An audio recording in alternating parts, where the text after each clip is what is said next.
Wow, it's actually working this time. Dang. Good at thought. Yahoo! Yahoo!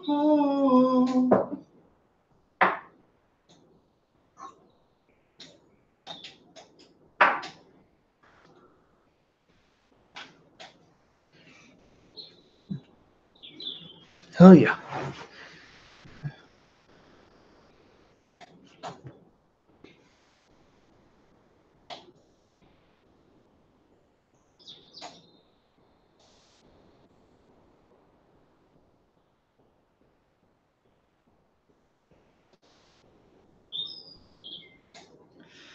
Yo, what's going on? I have my computer right here, so if I look over in this direction, that's what's going on. Just letting you all know. But we are, of course, working on the setup, and yeah, because I also want to be able to see your comments and shit. When people start coming on and stuff.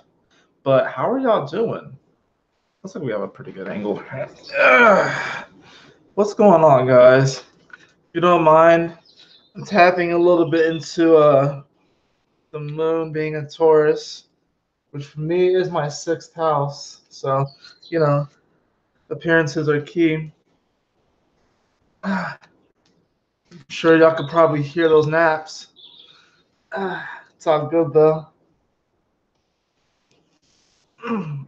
Let me just say that I have been blessed with this beautiful hair that is not as nappy as some black folk that I know. Like, I used to cry for my brother when he would get his hair combed as a child because his hair just like I would cry for him, and like he would cry and be upset. And for a while I was like, yo, suck it up. But I'm like, oh, his grade of hair is a little bit different from mine, My hair is, I'm not gonna say straighter, but it's wavier. It's not as curly, so it doesn't like tighten up as quickly, I guess. It's a little bit wavier, so it's kind of interesting.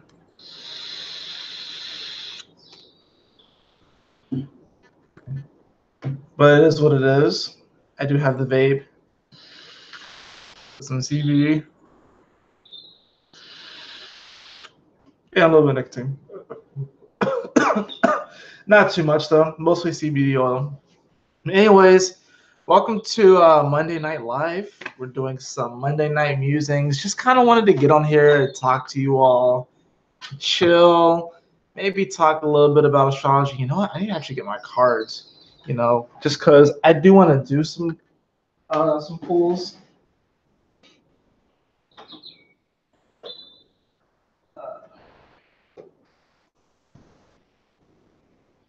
I do want to do some pulls. Actually, I think did I actually bring cards with me to Amazon? I think I might have. I can't quite remember. Let me see what I got in here.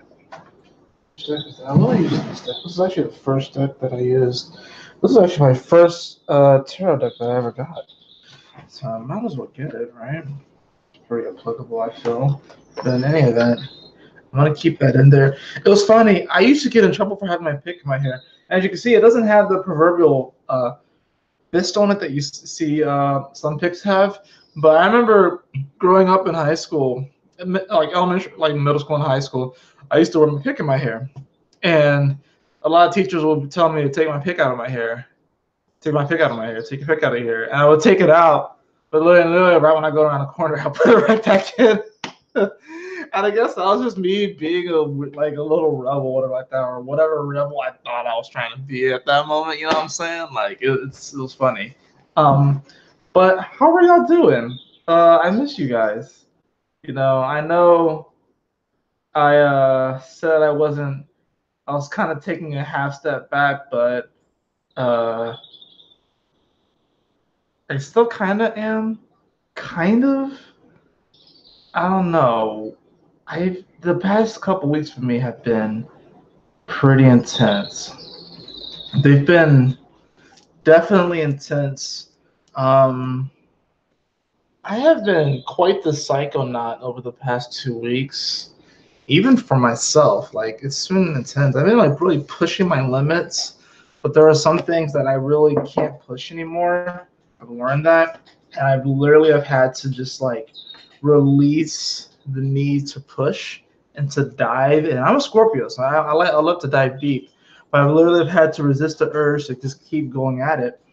But you know, for certain things. There are other things where I've been kind of indulging and stuff like that and pushing my boundaries. But there are other aspects where I've actually literally had to just let go and just like kind of embrace it for what it was. And honestly, it sucks, but it's okay. It happens. Um, but we're moving forward into really, I don't, and I gotta show you guys because we have so many energies that are shifting right now. We're finishing up Aquarius season, which once again flew by. Like, it just feels like the second half of the year, and I'm talking about the astrological year. It feels like the second half of the year just flies by. Like the moment that you get the Sag season, those last 4 months, Sag, Cap, Aqua, and Pisces, just seem like they just fly by. Aquarius season is almost done. Like, what degree are we even at? Because, like, this is ridiculous how fast this has flown by. We're at, what? Oh, yeah, we just hit 23 degrees of Aquarius. Mercury is at 3 degrees of Pisces. So we have noonish right there. We have Mars coming on top of Uranus very soon. We have Chiron at the edge of Pisces. So the sun's about to shift into Pisces. We have Chiron is about to shift into Aries, and we have Mars and Uranus about to shift into Taurus. Mars will come into Taurus this week, and Uranus will come into Taurus in less than a month. In less than a month, that's going to be happening. So we have a lot of powerful shifting energies. A lot of very powerful shifting energies. I wonder if Venus is going to shift into Aquarius, actually, because I feel like that's not terribly far off. Actually, Venus will shift into Aquarius before Uranus shifts into Taurus, but it's actually going to make a square because Uranus is at the edge of Aries. So that's even interesting. And when Venus shifts into Aquarius, and I'll show you guys all this in a moment, it's going to make a sextile over to Chiron and Aries. This is all while the moon will be in Capricorn conjunct Saturn.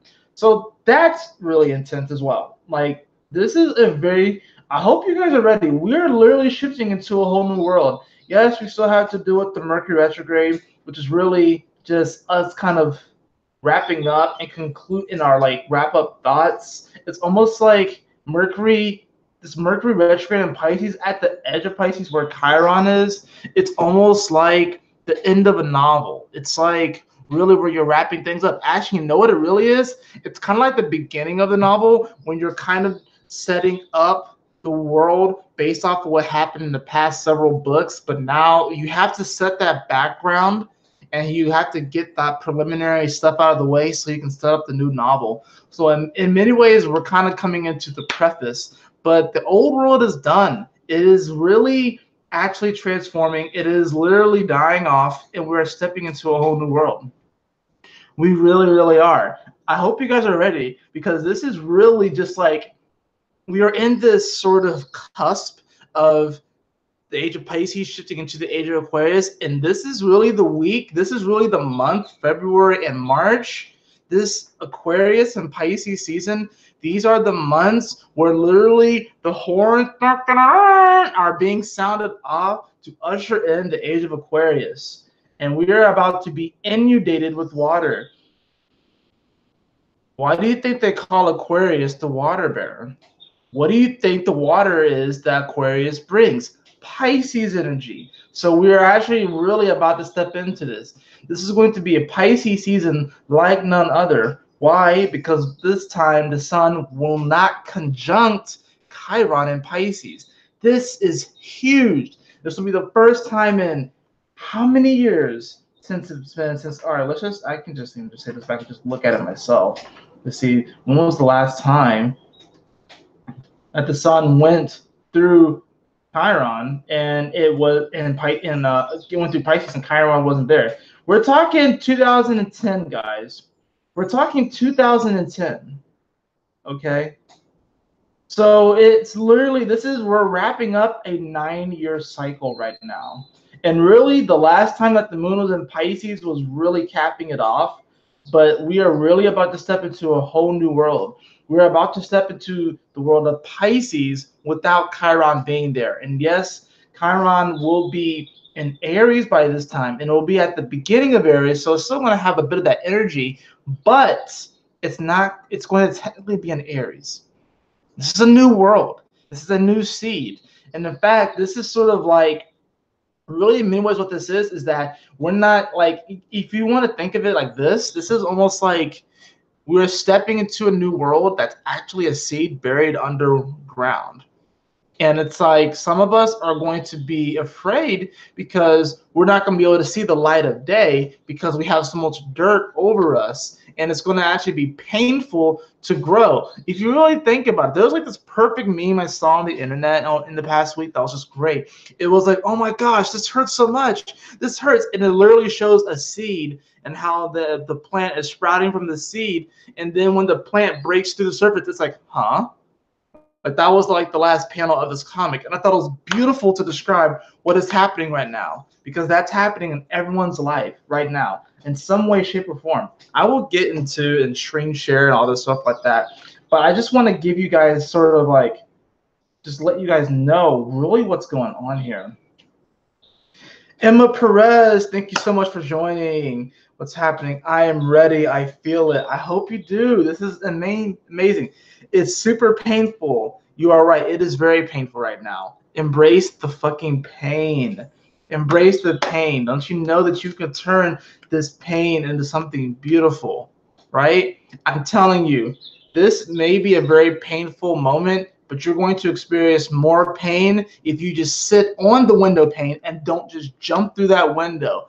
A lot of people right now are sitting on the window pane in their experience. They're just sitting there on the ledge, watching life go by, watching life transform, watching this world transform. Unicorns and dragons and fairies and gnomes and all of the such, Pokemon, Digimon alike, are all coming out. They're all ascending. They're all coming out of the woodwork. They're coming from the clouds. They're coming from the sea. They're coming from everywhere. All these magical experiences. And there are people that are sitting in their pain on the window pane, and they're not wanting to jump into this new world because they're afraid, because they're worried, because they're like, oh, but if I go for these things, what happens when people think I'm delusional? Don't you know that they are operating off of that old world, that old system? We are going into we are upgrading our operating system. Uranus coming into Taurus is a new operating system. You got to think, Uranus rules the internet and connectivity. Taurus is literally this fixed earth, and if anything, it's this body. So this is actually literally, when Uranus went into Taurus last year, this was just us beta testing the new operating system.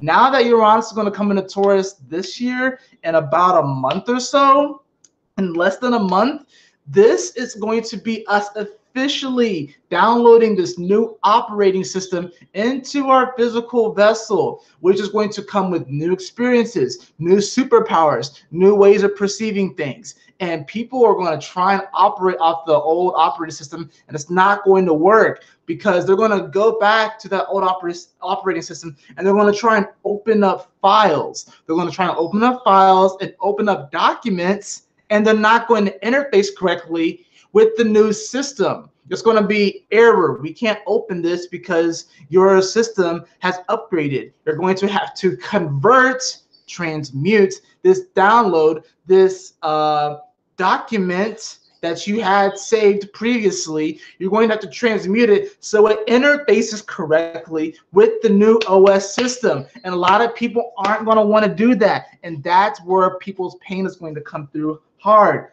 Period. I'm telling you. They are testing me.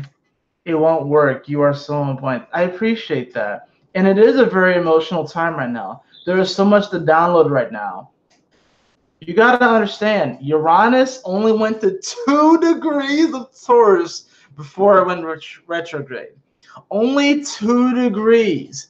We just got a taste of this new operating system. Uranus is going to be here for like what, the next 8 to 9 years?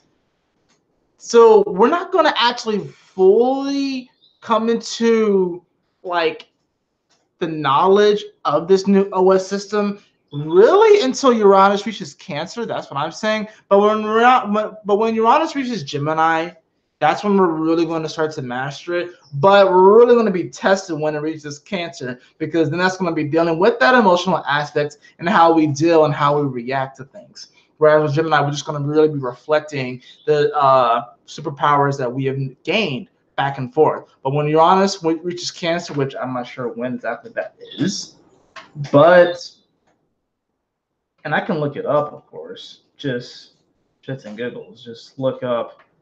Let's see. When will Uranus reach Cancer? It's going to be a while before Uranus gets there. It's going to be around 2033, 34. And ironically, I have a good friend who is a Pisces, and he said that it's actually around 2035 that we are going to experience this massive shift in human consciousness. And that's probably exactly what this is. It's probably this Uranus going into Cancer, because what it's going to do, it's going to sextile the energy that we're going into right now, because Cancer is sextiles the Taurus energy. That's why I said we're going to start to really explore this new OS system, these new downloads that we were getting with Uranus going into Taurus. And when it comes to Gemini, we're going to start to connect with people that remind us of who we are. We're going to connect with people that actually vibe with us on that new OS system, on that new operating system. When Uranus comes into Cancer, we're going to start to get tested on this more. But since it's a sextile, opportunity is going to strike. That's not going to be until 2034, but this is 2019. That's only 15 years from now. And I say only because that's not that long from now. 15 years. If you think 15 years ago, it was 2004. That was 3 years after 9/11. So 15 years is not that long of a time, guys. Are you ready to step into a whole new world? Because it's happening right now. By that time, Pluto will be past the midpoint of Aquarius. Like what? And to add to it, Neptune, and I want to show you guys this. This is going way into the future as far as 2034. And Neptune will be at 18 degrees of Aries, sextiling Pluto. So yeah, this whole idea of what people think about our society and how things are supposed to be is being transformed forever, fundamentally. And a lot of people are scared as fuck because they don't know how to deal with it. And a lot of people will freak themselves out and really have these super delusional trips, and just they may think that everyone around them is going crazy. Some people are going to be holding on for dear life. You're going to see it where some people are going to be like trying to hold on to the old way. Instead, 2034, it's coming.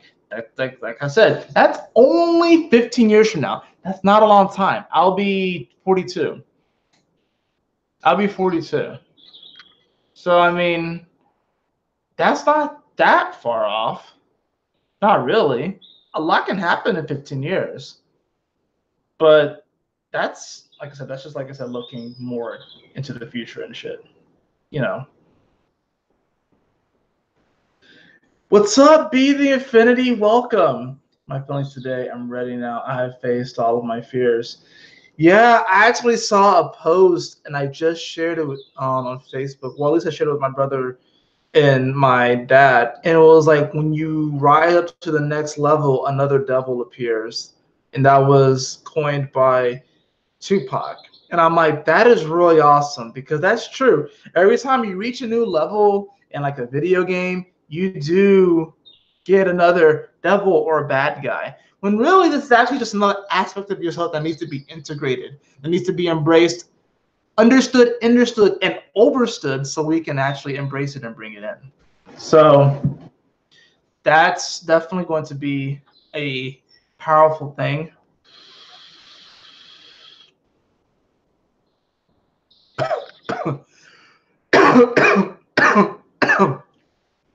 How are you all faring with these energies? I, for one, am so ready for Chiron to get out of fucking Pisces.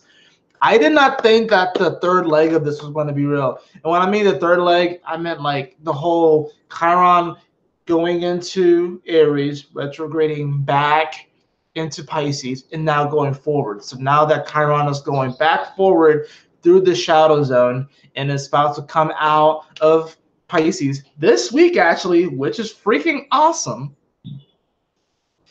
We're finally about to finish this third leg of the race with this whole Chiron thing. And I gotta say, as a Pisces moon at 28 degrees, I am so ready for this shit to be done.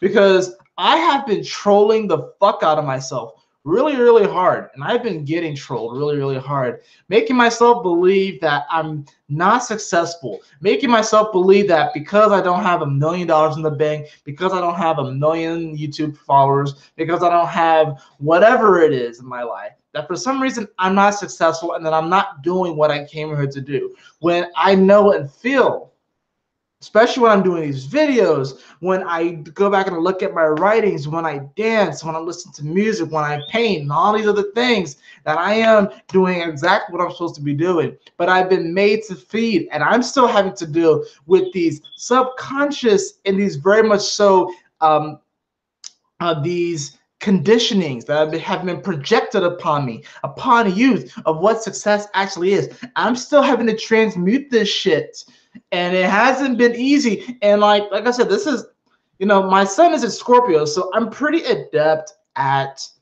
you know, working with these higher energies, and my progressed sun is into the third decan of Sagittarius. So like I'm developing my vision more and more. I am fortunate and really thankful to have such a late degree Pisces moon, but at the same time, I've been trolling the fuck out of myself. Also because, and I'm going to tell you all this, and I've told only a few people this, is because I really feel that my soul is about to get recycled because I am at the edge of Pisces, and I don't know if I'm going to come back here after this lifetime, or if I'm going to go to another place far away in another like galaxy, whatever like that. I really don't know.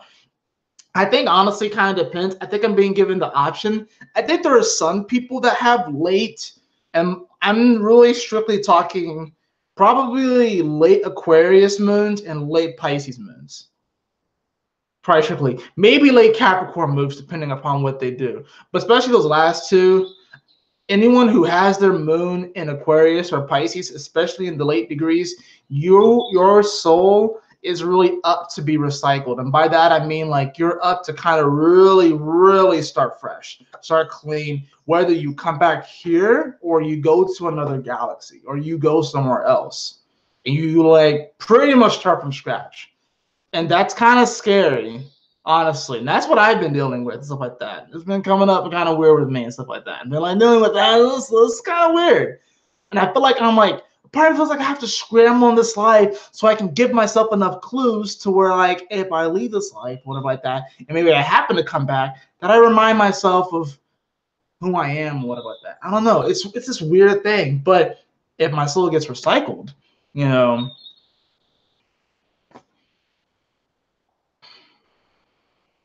it's not that it doesn't matter, because it does matter, because, you know, I want us to all have a kick-ass party on the beach somewhere, you know, whether that's actually here, which would be dope, it's going to happen, or like somewhere like on another planet or in the cosmos, whatever, like, I don't know. But, and that's just me kind of just doing my fun channeling and all that sort of stuff like that. But yes, I seriously wanted to tell people off. Me too. Some people need to be told off. People are triggering and testing my patience. Yeah, a lot of people are going to be triggering.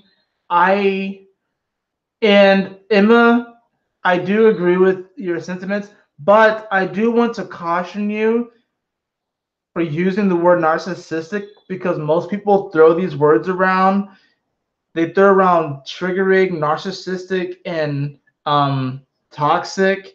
and they don't necessarily understand that these vibrations do have their purpose, and they're not. It's like for the longest time, I thought mosquitoes served no purpose, but that's actually not the case, because if they didn't, they wouldn't be here. So these people that trigger you, or you may label as toxic or narcissistic, they do serve a higher divine purpose. And believe it or not, there is actually a higher divine reflection of the vibration of a narcissist. There actually is. There's actually a higher, there's actually, like, say like a narcissist, whatever like that, it can actually level up and become like a greater version. And this is actually a version that actually would have more of a positive influence. That's actually a thing that's possible. So I don't, like, when I hear people say these words, I don't want people to get so caught up in kind of painting these people as all bad. And a lot of times what's happening is that they're being possessed by shadow forces, and they're not really accurately expressing who they are. They're kind of just being fed upon. I recently actually got rid of a being that was feeding upon me. And this is a being that tricked me into believing that all of the knowledge and information that I have obtained was gained through smoking weed. And when I actually had to sever this being, I experienced this weird blowback, and now I'm having to kind of like make up lost ground for believing, for having this weird, and also subconscious belief, but it was like this weird thing, and how I attributed so much of my awakening to smoking weed. And I think it definitely helped and was a facilitator of it, but I disproportionately put a lot of stock into it. And I realized that it had gotten to a point where it became unhealthy. And when I addressed that unhealthiness, I realized that there was actually an entity attached to me, sucking me of my energy and my vitality. And when I cut that off, what happens is that it's kind of similar to running with a parachute. When you're running with the parachute, and think of this parachute as a limiting belief. When you're running with the parachute, it's like resistance training, right? So when you take that parachute off, or say you're running with like a weighted vest, or you're running with weights, you're going to take off immediately pretty fast, but you have to get used to your new body. You have to get used to the new vibe. So it takes you a while to adjust. So people that you may view as narcissistic, people that you may view as toxic, people that you may view as triggering, these people act as resistant training and parachutes. So they're not all bad. It's just that when you learn to detach and not allow them to really like hold your energy back that way, when you release them, and this does not necessarily mean cutting them completely out of your life. Some of you have failed, and it's mainly coming through family members, because the North Node is in Cancer, but a lot of that's being healed. A lot of those generational curses are being healed. A lot of the people that trigger people right now, especially those who are waking up, are family members. And you can't just necessarily completely cut them out. Sorry, the North Node is in Cancer. A lot of this is having to be healed. The South Node is in Capricorn. So a lot of it has to do with these old-ass traditions that need to be fucking done away with. And Pluto's putting work on that, but let's believe that. And Saturn's rebuilding better new ones, okay? Which will eventually be destroyed again when Pluto comes back around in 200 years. But you got to understand that these people aren't necessarily meant to be completely cut out of your life. You just have to not be so zapped into your perspective and kind of take a bit more of an objective point of view. Then you'll be able to see that, oh, these people, they're just resistant training. They're just weights on me. They're like a parachute. And when I finally detach and not emotionally react and respond in the way that they want me to, and instead I show the spiritual maturity to embrace them regardless of how they act towards me, that's really fortunately going to fuck with their minds. They're not really going to know what to think with it. And you're going to feel so much more liberated. It's going to be beautiful and it's going to be great. And then they're not really going to have that much of an effect on you. And yes, you'll experience some weird things at first. You're going to notice yourself being able to run faster, jump higher, all that stuff like that. But it's going to get to a point where that sort of placebo effect wears off, and then you realize that, oh, you have to do it on your own. And you've always been able to do it on your own. It was just this whole perception of other people holding you back or other people triggering you and shit like that. So that's why, like I said, I caution people when they throw around these words so freely these days, because I feel like these words don't have much meaning. Narcissistic, toxic, triggering. Like, everyone's triggered now. Like, everyone's triggered now, you know what I mean? I got heavily triggered yesterday at work. Perfect example. Like, and at the end of the night, I'm ready to go home, and I had like, this was like, because we closed at like 10 o'clock, right? And our last table that we will accept for the dining room is 9:45, right? And from probably like about 8:30 to about 9:10, 9:20 or so, I kept just getting one table consistently every like 5 to 10 minutes. And it was really pissing me off because I was trying to get my side work done. I wanted to get out of there, but I probably had like a good 20 to $30 swing in that last hour, for which I'm thankful for. But I let it get to the point where I accidentally broke something. I really didn't mean to, but that was how my night was going. And it manifested in me breaking a glass. And I was like, well, that's how my night's been going, you know? But it's like these people, I was perceiving them as people that are holding me back, and I was getting triggered, and they didn't necessarily do anything. They just came into the restaurant because we're open. We're technically open, and yes, I do kind of have this established belief that if a restaurant closes, especially, okay, if a restaurant closes at 10 o'clock and the dining room closes at like, say, 15 minutes before then, please don't walk in at 9:30. Unless you're getting pizza and you're taking it out, please don't walk in. Unless you're going to, or you're going to take your food out, just please don't walk in. But that's just my perspective. Ultimately, I'm a server.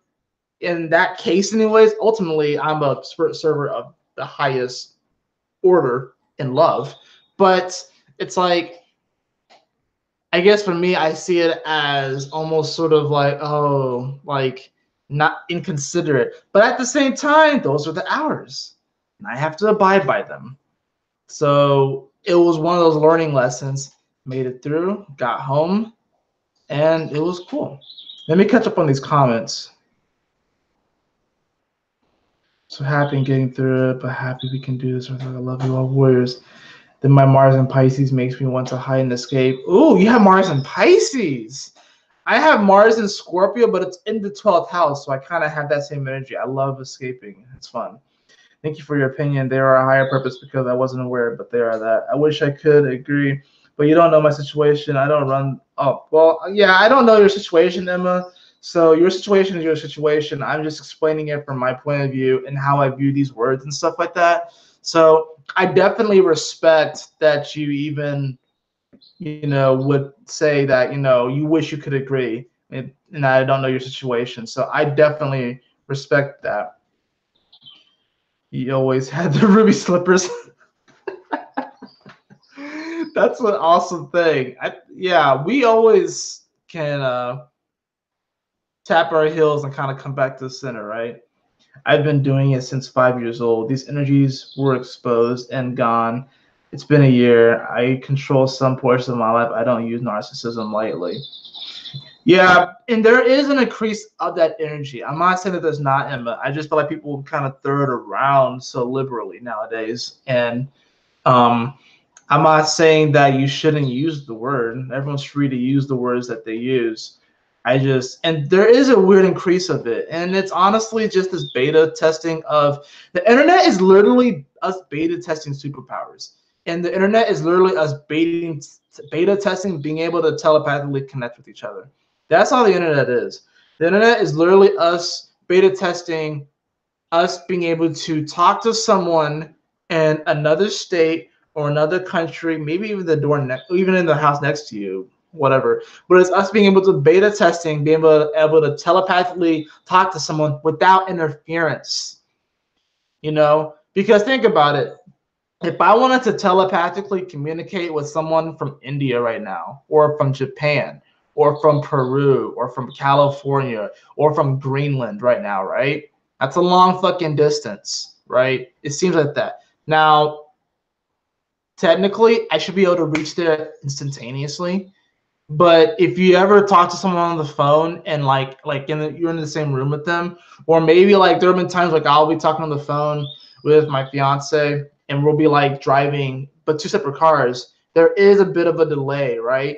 That delay is actually enough for infiltration to happen. So the internet is literally us developing, is literally us beta testing a way to where that little bit of time where there can be infiltration time, where we actually learn how to kind of protect that space so that we don't get infiltration. A lot of you are trying to telepathically communicate with other people, your friends, family members. A lot of you have been wanting to connect with your guides and telepathically communicate with them, but you're receiving interference. Because interference, that's why you're not being able to reach them clearly and shit. And it can be frustrating, right? But that's really what the internet is. It's us actually beta testing telepathic communication. I'm not a follower, I follow truth. Thank you for taking the time to understand. Absolutely, Emma. Absolutely. For me, it's all about checks and balances. We all check and balance each other. So if I am ever in a state or in a position where I need to be checked, I really do fully expect you all to check me and to hold me accountable, because need to really hold each other accountable, especially in this day and age, especially for those of us who consider ourselves, I don't know, I don't want to say a part of it, because I feel like even the New Age community is becoming a bit of a religion. But it's like we need to be able to hold each other accountable. We really do. And by hold each other accountable, I don't mean degrade and debunk and completely tear a person down and make it so that they're not allowed to have a life. Because there's like this weird thing that's happening with that too. Now, I think we all can agree that if we saw Hitler walking on the street, a lot of us would probably be pissed. People would probably throw snowballs and bricks. Some people probably would definitely would shoot him and stuff like that. It's a lot of anger and animosity towards that guy, right?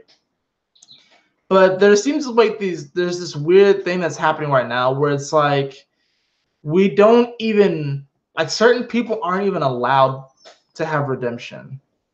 But when everyone is allowed that, everyone is allowed redemption.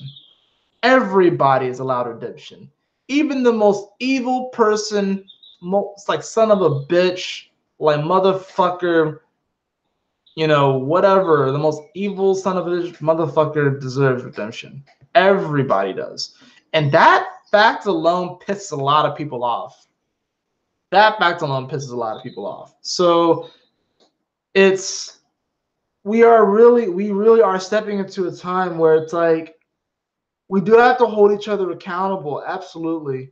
But at the same time, we can't just completely not include certain individuals from engaging in this beautiful spiritual party that we are creating right now, just because we don't agree with them. Now, this is real. What this really comes down to is the fact that you don't have to agree with someone, but that doesn't mean that you have to just take from them. And by take from them, I mean, and I honestly, if you couldn't tell that I'm being a little triggered right now,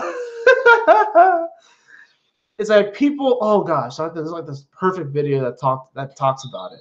This is perfect video. It's like literally these two corgis that are barking at each other, but someone's voicing over them. My fiance showed me on Facebook, and it's like the best video ever. I gotta watch it today because I haven't got my daily dose of it. But it's really just people throwing insults at each other, and I'm sitting here like, people really tend to think that throwing insults at each other really increases their own sense of value, but you're really just diminishing someone else's value to give yourself the illusion of being in a higher place, right? So I think what we're really coming into is, oh my gosh, my cat is moving my freaking tripod.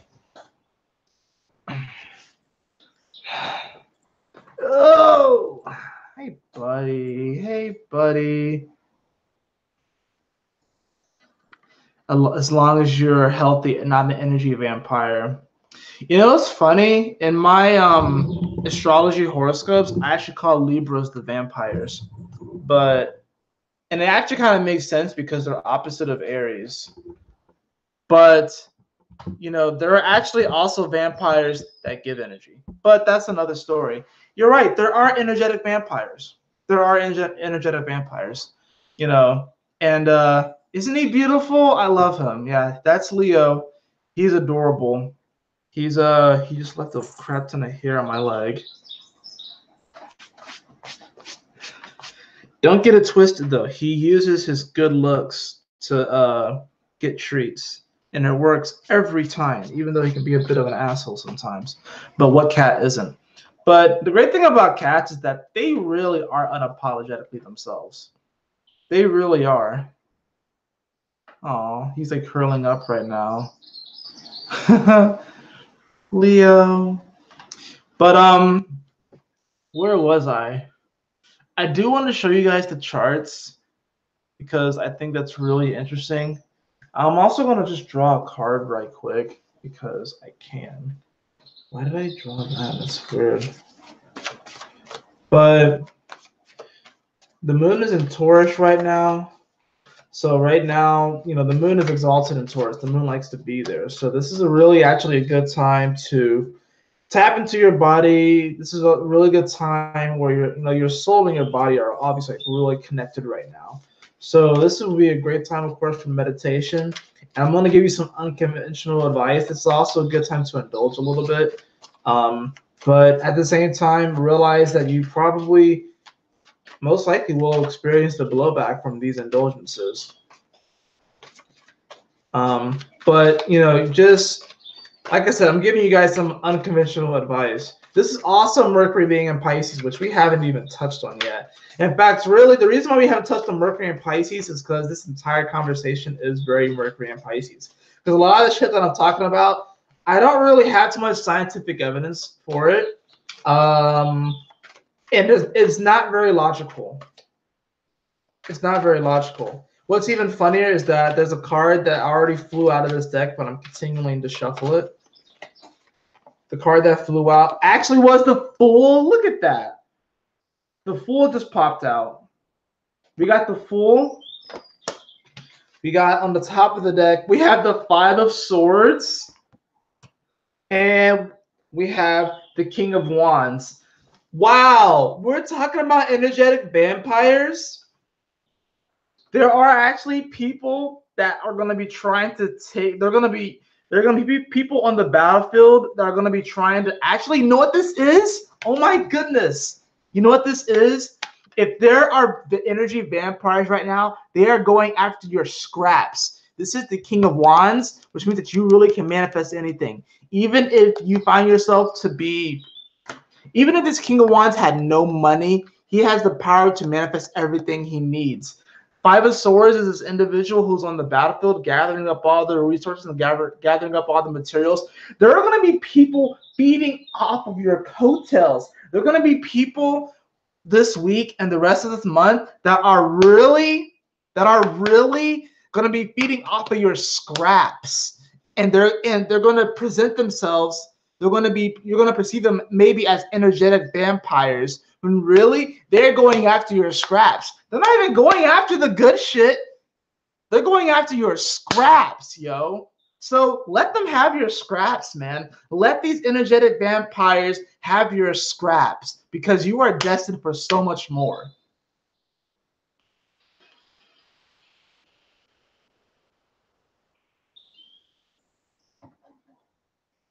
I cut the deck and I have the Hangman.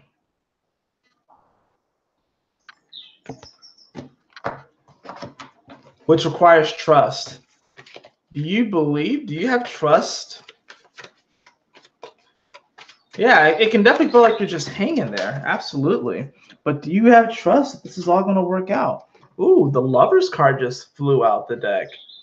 The Lover's card just flew out the deck. Ooh. And this is Valentine's. You know what's funny about Valentine's? That it happens during Aquarius season. The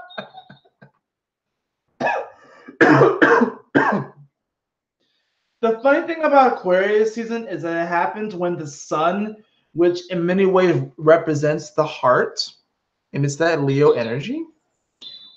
And when the sun is in the opposite sign of Aquarius, which means it's at its coldest position, arguably. That's when we celebrate Valentine's Day. Isn't that crazy? You ever really think about that? That's why when I look at these holidays, I always look at, all right, what season is it in astrologically? There are a few that make sense. Like Scorpio being Halloween makes sense. Now, you would think that Christmas would be Sag, but no, Christmas is Capricorn season. Thanksgiving is Sag season, which kind of makes sense. But you would think that Christmas would be Sag, right? No, that's Capricorn season.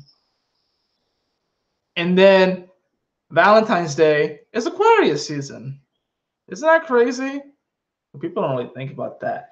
And then, of course, you have St. Patrick's Day as Pisces season. Duh. Like that one makes a lot of sense, actually. But it's just interesting how that happens. How the day of love and romance happens in Aquarius. And I'm not saying that Aquariuses can't be romantic and shit. I'm just saying that they're opposite the sign of Leo, which is stereotypically about, in many ways, the heart and passion and creativity. And it's the sun. And it's where the sun likes to be. And it's like, yeah. But nah, this is Aquarius season, which is logic, which is knowledge, which is facts, which is connectivity. Absolutely. It's connectivity, but it's a bit of a colder thing. And I call Aquariuses the cyborgs of the zodiac. So they're not fully robotic, but they are cyborgs in the fact that they have actually integrated technology into their body and stuff like that. So they can be a little bit robotic and need to be charged up and shit. But that doesn't mean that they have lost their humanity either. In fact, they're one of the air signs, which are the humans. Gemini is the twins, Libra is like the guy holding the scales, and then Aquarius is the water bearer. So yeah, they actually are the humans in the zodiac. So it's kind of funny, Valentine's Day being around this time, because it's like, is this holiday where we do celebrate love, but it's just it's just in an interesting way. It's in an interesting way. It's more or less that we almost celebrate like the displays of love, and not necessarily love itself. Because if it was love itself, it would happen during Leo season. But we celebrate us displaying it and showing it. That's what we're communicating it. On this is the day we communicate that we love each other. It doesn't necessarily celebrate the love itself. I don't think it does. Now, it can, but I don't really feel like it does. And we can even see what degree it's going to show up at. What's up, Triana? How are you? I hope I pronounced that right. I really hope I pronounced that right. Fun fact, February 14th is also Arizona's birthday. Is it really? Is it really? I did not know that.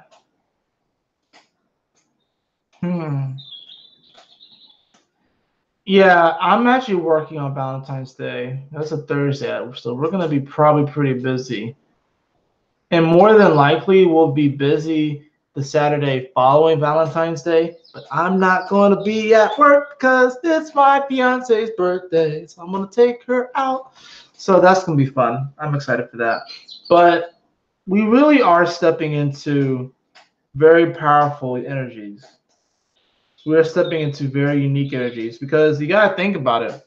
Uranus is an 84-year cycle. And the last time that Uranus was even in when was the last time Uranus was in Taurus? I had to go back a long time.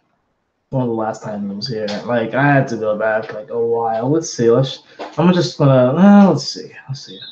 37.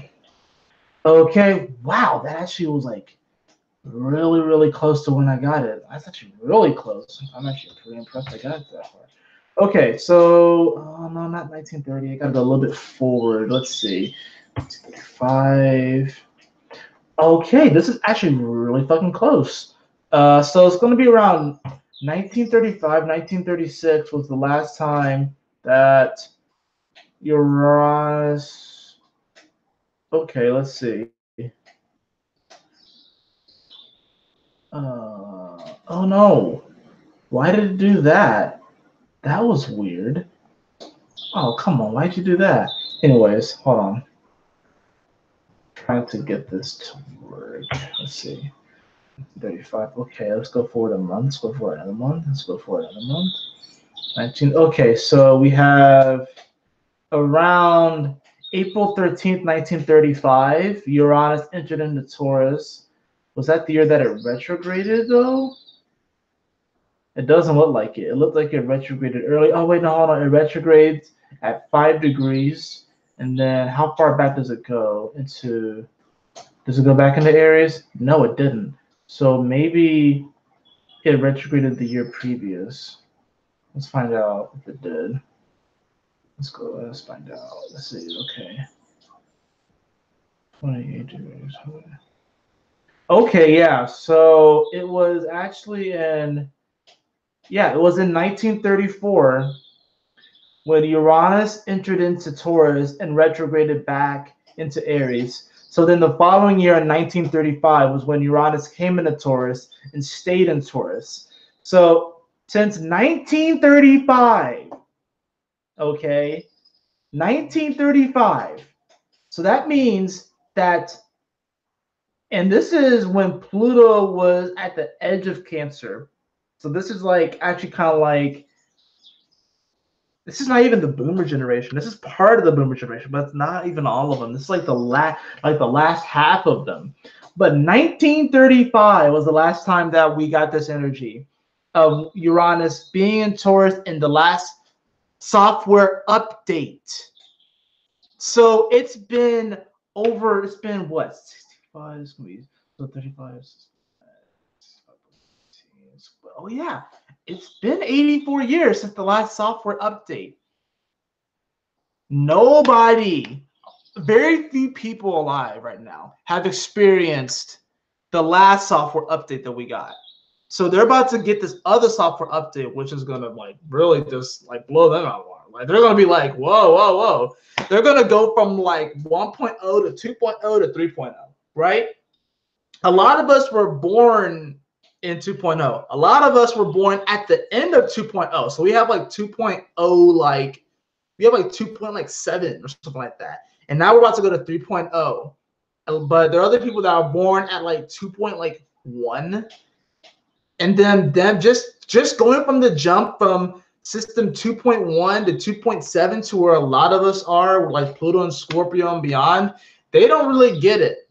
And now it's easier for us to make the jump to 3.0 because we're closer to it, right? Think about it. If you have a software, if you have like a software system that's at like 2.1 compared to like 2.8 or 2.9, jumping to 3.0 isn't as big of a stretch for us than them. That's where this discord is coming at with the generations. But we haven't got this energy since 1935, and I'm going to show you guys that in a second.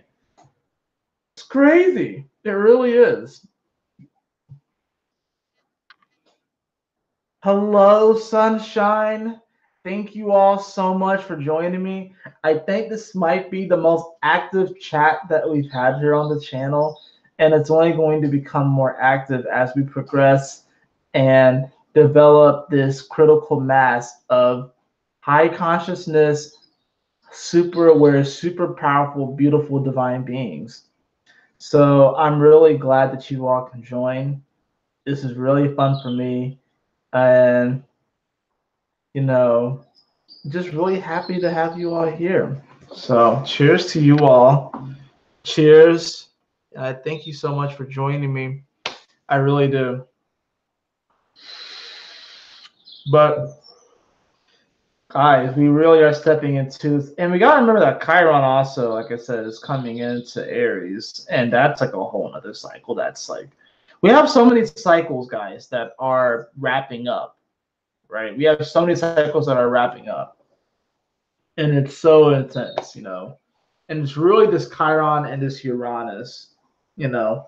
But it's gonna be kind of synchronized in many ways with the Sun also going into Pisces. So it's like, this is going to be the first time where we're kind of experiencing this new magical world without Chiron being there. So it's like, That's huge because Chiron is what? Chiron's the wounded healer, and that's what we call it, right? But it's this area in a chart where really we have these wounds, we have these scars from our past. And it's like, are you going to confront these scars? Are you going to confront the scars and actually finally disband this illusion and this lie that Mufasa just died? Nah, Scar fucking killed that fucker. He killed that bastard, right? And there are certain dreams that you have had that have been killed by certain people's expectations on you, by societal pressures, by familiar pressures, and now you're going to have to confront those. And I'm going to say this bluntly, and this is my Sash coming through. Some of those dreams were meant to be killed off, so other dreams can come in their place and really proliferate and grow. But this is going to be really a great opportunity for you to actually cultivate these dreams.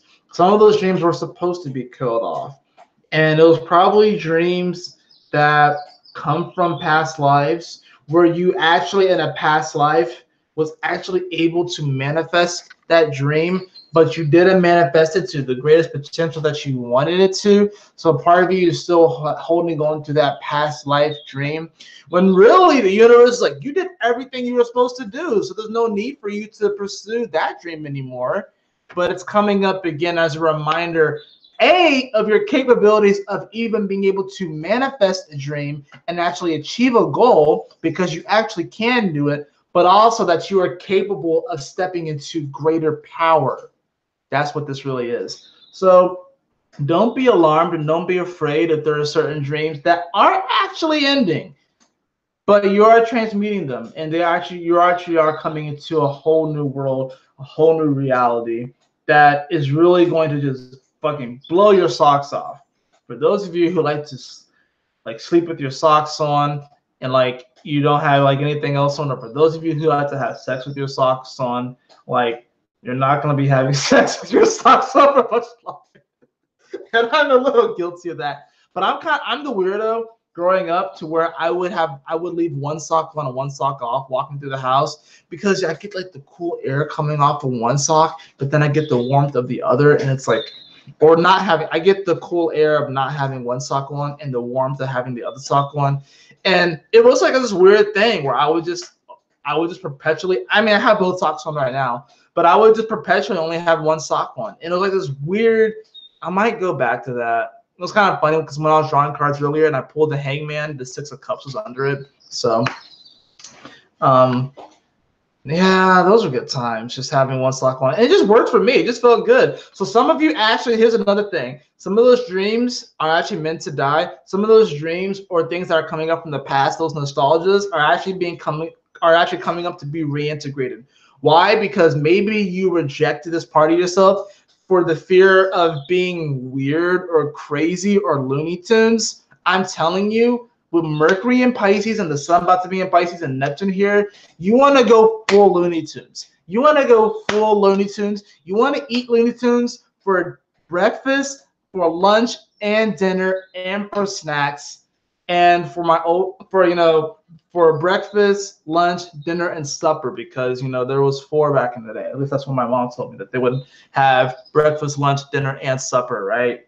You want to go full on Looney Tunes because it's actually going full on, and I laugh, but you want to actually go full Looney Tunes because it's actually going full Looney Tunes that's going to activate your superpower. And we're going to talk more about this tomorrow in the Celestial Commitment Ceremony, which I really, really, really highly encourage you to join, because we are really going to be stepping into our super powerful selves. This is going to be a very magical moment. And I'm going to push back the time, but the Celestial Commitment Ceremony will happen tomorrow at 8:00 p.m. Eastern Time. Really hope that you can join, and even if you have to watch the playback, that's cool. But that's going to be very, very powerful. And I really hope you all join.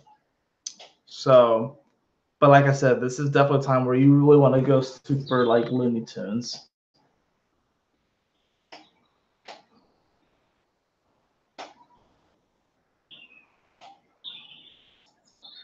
Oh, what you smoking? I thought you was. Oh, Sunshine. This is CBD oil, so it's the non-psychoactive component of cannabis. There's also a little bit of nicotine juice in here, which is ironic because I've never smoked conventional cigarettes, and I pride myself on that for a long time. And then several years back, I accidentally bought juice with nicotine in it, and I was wondering why I was feeling high, or why I was getting a buzz and stuff like that. And I bought some today just because I wanted to try it. I wanted to mix with the CBD and just see what it did.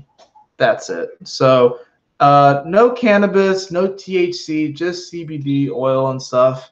I am taking a break from THC because I need to. So I took a 3-day break, but the way this energy is, I had to zone out and level up. Hey, just because I'm taking a break doesn't mean that you have to. And it's good to take tolerance breaks and stuff like that. But yeah, this energy is kind of crazy. So sometimes you do have to do what you got to do to zone out and level up. Sucks, I don't remember my dreams. Oh, you're going to remember your dreams a lot more this month. And actually, when it comes to dream recall, I don't know, maybe it's just because I have a lot of 12th house energy. So I'm very active in my dreams. I have Pluto conjunct Mars, conjunct my sun in the 12th house in Scorpio, and I'm a Pisces moon. I do a lot of dream work. I've killed a lot of my fears through my dreams alone. I've killed a lot of my demons and my fears, like I said, and a lot of my vices through my dreams alone. So some people do have better dream call than others. A lot of it can be explained astrologically, but everybody can develop it because everyone has Pisces energy and everyone has 12th house energy. Everyone has Sagittarius energy and everyone has Cancer energies. Those are the main ones. I would say Pisces energy, Sag, and Cancer energy. The reason why I say Cancer energy is because Cancer is really this doorway between the physical realm and the spiritual realm, but no one really wants to talk about it for some reason. But it is like that doorway and that portal. So if you want to have better dream recall, tap into your 12th house, your 4th house, your 9th house.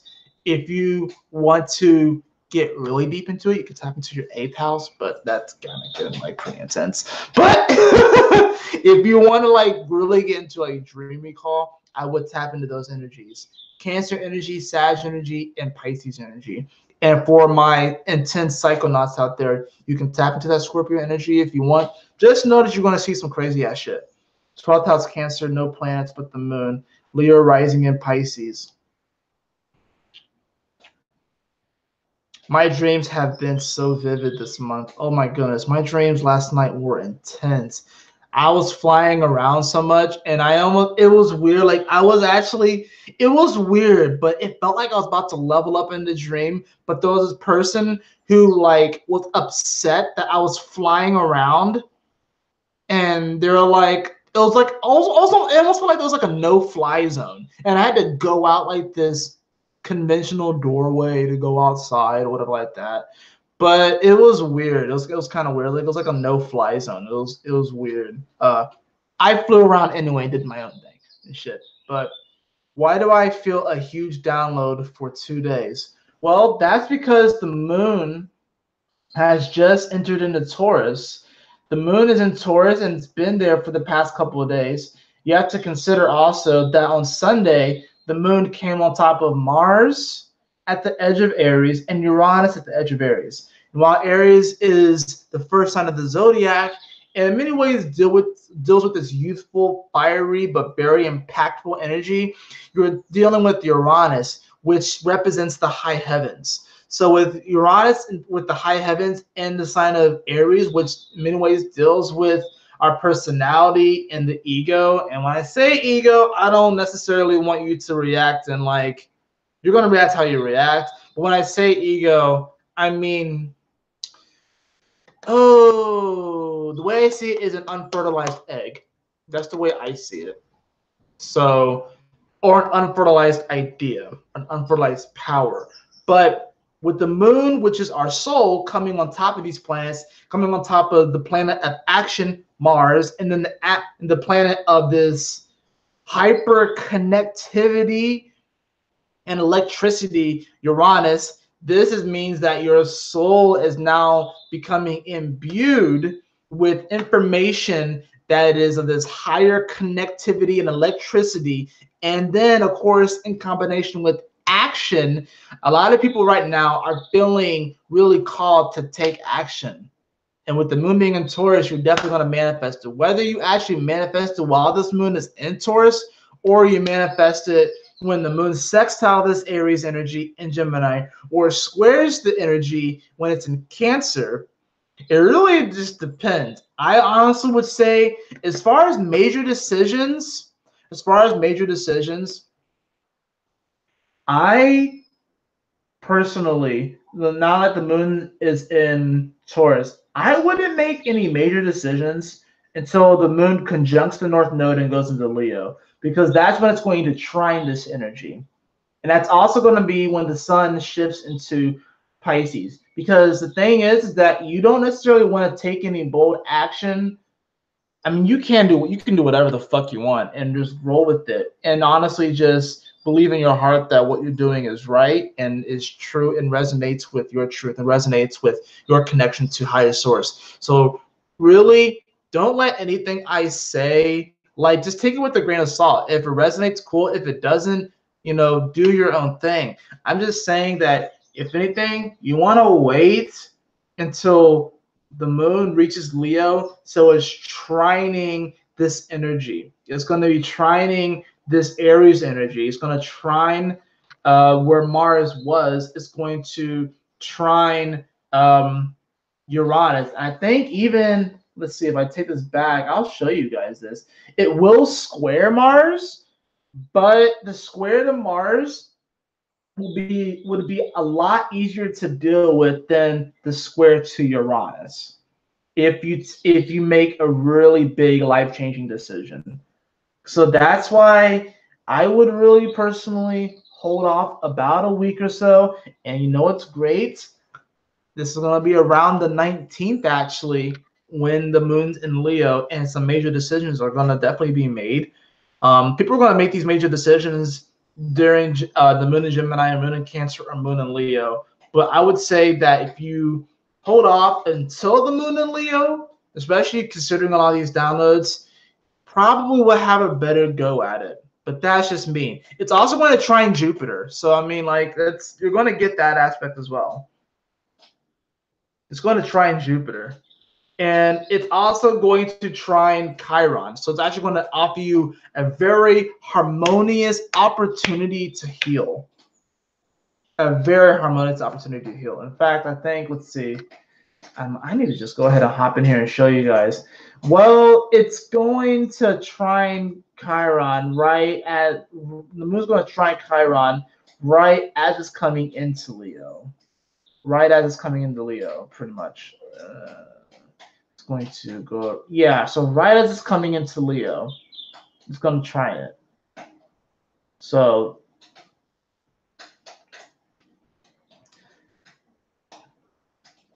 trying to keep the feelings under wraps. I actually am going to give you some unconventional advice and tell you to not keep the feelings under wraps.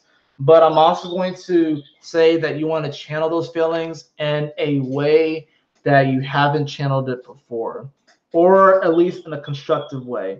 I have a lot of feelings coming up too, and I was channeling it today through poetry, like I wrote poetry. You can channel it through writing, you channel it through painting, you channel it through dancing, you channel it through other methods.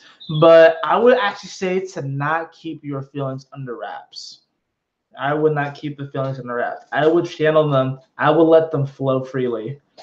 Ego is literally I in Latin. Sometimes ego just means self, not necessarily the negative connotation. Thank you so much, Lauren.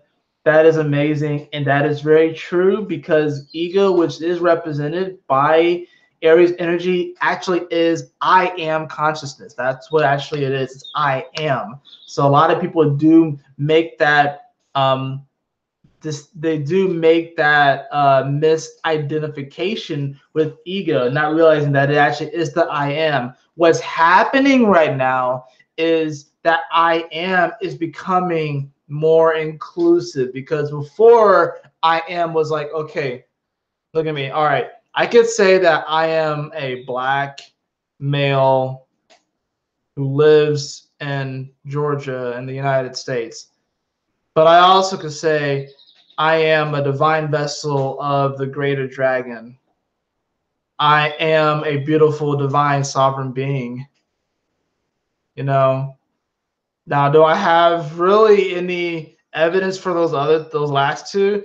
See, that's what's happening. That's why everyone's egos are melting right now. That's right, because we're realizing that the I am is not just this whole, oh, I'm a Democrat, I'm a Republican, I'm a liberal, I'm a conservative, I am a history major, I am a accounting major. Oh, you are so, yeah, you are those things, but you are so much more. And a lot of times people put so much stock into a particular thing. Like, I'm a Philadelphia Eagles fan.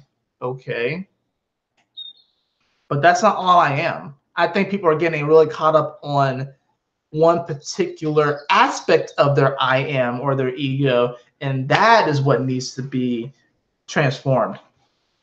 When is the time? It feels like a huge shift. Thank you.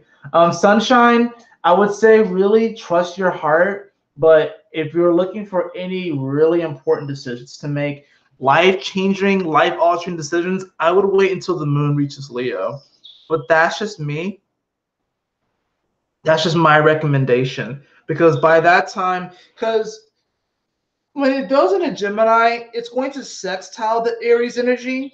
It's going to sextile Uranus, but it's also going to square Mercury, and it's going to square Neptune, and it's going to square Chiron. So you're going to, at that point, you're going to be dealing with people that don't understand your vision, and you might not even get, because it's not going to make any logical sense. That doesn't mean that you shouldn't go for it. And it's also going to oppose Jupiter. So it's going to be like, it's going to be tough it's going to be a little bit harder for you to see how this decision is really going to expand and grow your life, because it's going to present itself as something that is very challenging. When it goes into Cancer, it's going to trine all the Pisces energy, but it's also going to square the Aries energy. So it's going to be it's going to be coming from a more emotional place, and that's not necessarily a bad thing. But if you get too washed away your emotions, then you will actually suffer from this sort of just really maybe this life altering situation. The way that you may act, it may not play out the way that you think it will, because then it's going to be opposing all that Capricorn energy, right? Whereas when the moon reaches Leo, it's going to be trining the Jupiter energy. It's going to be trining the Aries energy. So it's going to bring about a miraculous gift. And yeah, it's going to be king-kunxing all of the Pisces energy. And it's going to be king-kunxing all the Capricorn energy. But it's also going to be opposing the sun, which would have been in Aquarius, but it's going to be opposing that whole energy. And what I'm saying is that even though there's not going to be any planets in Aquarius when the moon comes into Leo, the sun will be there, but it'll be finishing up. There were energies there. The sun was just there and Mercury was just there. I really want you to get into looking at astrology as timelines, like overlapping, how a planet right now being in a particular place can be making aspects to the sort of, I want to use the word ghost, to the ghost or the comet trail of a planet that was in another sign, and how it can actually bring up this sort of memory of when that planet was in that sign. This is an advanced level of astrology, because it's like, it's not just someone just saying, oh, the moon is trining the sun today. Or it could also be the moon is opposing where the sun was a week ago, and is actually rehashing similar paradigms and similar circumstances from that time that are being brought up to be healed, transmuted, and worked through. So that's a huge thing as well. That's the limiting beliefs to identify with something. Yeah, identification can be certainly a limiting belief, but I think it does have its place in this world. Identification, but over identifying and identifying to the point where you become militant about it, which is kind of funny because Aries and that ego energy, it's the god of war. So it's ego to the point where you become overly militant about it, and then you put down other groups of people because they don't identify with what you identify with, and then you feel the need to become militant about it. That's when it becomes toxic. That is when it becomes more negative. That is when it needs to be transformed. So there's nothing wrong. I would say there's nothing necessarily inherently wrong with identifying with something. Just when it gets to a point where you're becoming militant about it, or if you even get to a point where you're just really denying aspects of yourself, like how I would over identify with smoking weed at one point, and then like it got to a point where it just wasn't really resonating with me anymore. It happens. So, that's the thing about that. Like I said, this is all just the way I'm perceiving it. So, like I said, you can, if you resonate with it, cool. If you don't, cool. If you resonate with parts of it, cool. If you don't resonate with all of it, that's cool. Like, I want you to have your unique, authentic, and organic experience. You blew my mind with the timelines. Good. I'm glad I blew your mind because this is how I went. I think, oh gosh. Oh my gosh, this is crazy. I was at dinner today with my dad and my cousin, right? And she pulled out her phone and she was looking at her horoscope for today. She's a Virgo. And she read it. I'm just sitting here like, these are the horoscopes that people read. I'm sitting here like, these horoscopes suck. And I'm like, these horoscopes suck because the way that they explain it is just like, I mean, it can apply, but they don't take into consideration all these other things. They don't necessarily, I don't know if the astrologists that write these consider these planets and the transits. They're definitely not considering moons or risings. They're really just basically going off the sun transit or whatever like that. But it's just like these very slapsticky, sensationalist, very commercial horoscopes. Oh, no wonder people don't believe in astrology, because what those horoscopes are feeding are bullshit. I'm not saying it's not true, but it's bullshit because it's not giving you the depth and the fullness of it. And astrology can be broken down to be explained. I mean, like I can take, I like how I took that complex. I took that complex way of looking at astrology of an aspect right now, or like a planet making an aspect to a past or a future aspect that either has or hasn't occurred. These things can be broken down so people can really understand it. But it's like a lot of the horoscopes that people read in the newspaper or get on the phone and they'll read, this is what's happening for Virgo today. Or this is what's happening for Scorpio today. And it's like, ugh, like, watered down completely. Yes, it's so watered down. And I'm just like, ugh. It's so bad. It's so bad. Like, oh my gosh. Leo is on the tripod again. We're gonna hop into this chart. I want to hop into this chart. But before we hop into this chart, I want to draw a card real quick. Oh, we got the Fool again, guys. What's going on here? We got the Fool again. You saw me shuffling these cards and how I got this card earlier. We got the Fool on the top of the deck. We got the King of Wands again. Dude, you can't make this shit up. We got the King of Wands again. And on the bottom, we actually have the Knight of Wands in reverse. So this is actually talking about people who are actually going for your scraps. The Knight of Wands in reverse is a person charging towards a belief that they believe will sustain them, but won't actually give them the sustenance that their soul needs. It's kind of sad actually that people are going to be going after people's scraps, but it's necessary. We do, and there's nothing wrong with people or these energies that go after scraps, because you got to think, like, vultures are scavengers. There are a lot of animals that are scavengers. We need scavengers, but like I said, scavengers hold their place. But there is this sort of energy where you're going to have kind of scavengers, and it's going to be like they're kind of like circling around. You know how like these buzzards, stuff like that, will circle around waiting for the opportunity to strike. So there are really people and situations in your life, mainly people, that are really circling around, hovering, waiting for you to trip, waiting for you to get triggered. And then they're going to come in and feed on you, right? And it's going to be like, I'd almost say let them feed, because that energy that you give them, it's not even like, it's not going to be of that higher place, of that higher vibration, whatever like that. It's going to be like, this depends on the scraps, right? That's true. That's true. Some people's scraps are like other people's just like their fortune, whatever like that. So that's very, very true. That is very, very true. But it's going to be like, I'd almost say, like, if they really want to feel in your scraps, let them. But just like, don't let that hold you back. Don't let them hold you back from shining your light. It's going to be like, if you like, I'm almost seeing like somebody who just ate like a really good meal, but they couldn't finish it, and then they just left literally a plate of food on the ground, and they start walking away, and then the other person comes up and they start eating off that plate.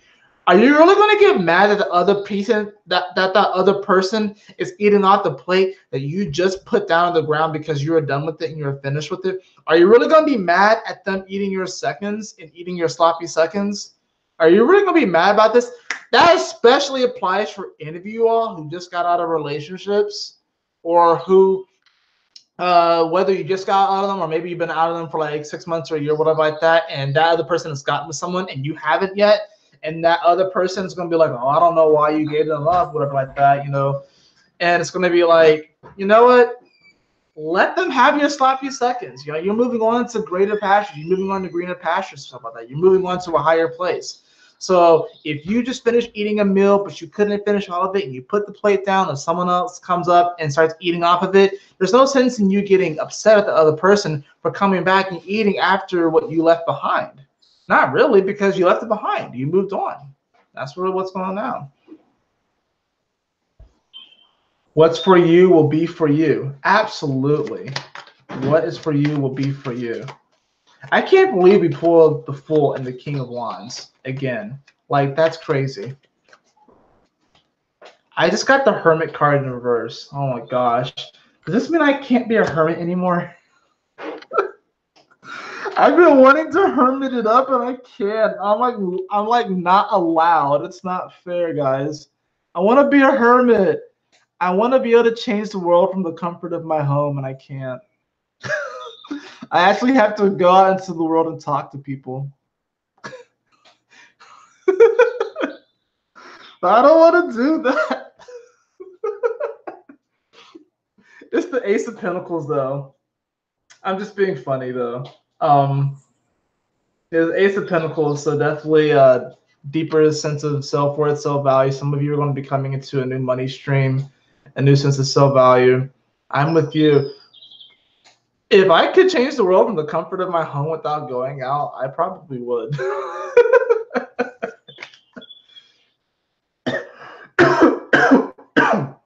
Excuse me.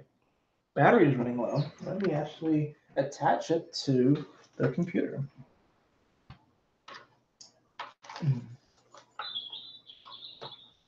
I'm going to be that guy right now and go say hi to my fiance who just walked in. So I'll be right back. And when I come back, I'm going to go into the charts with you guys. She just got home from work, so I'm going to go say hi to her. Let's see.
little shopping bag over there. Huh? Nothing. Oh, I see it. I was tapping into my Taurus. Route 21. Huh? Route 21. Yeah. Thanks. Anyone. Are you good? Yeah.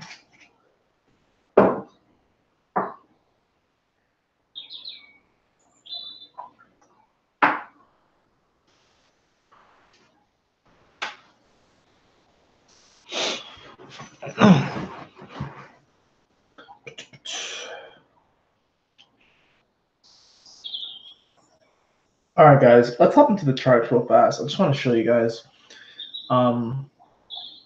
Definitely as far as like, I want to show you when the moon as it goes from Taurus to Leo.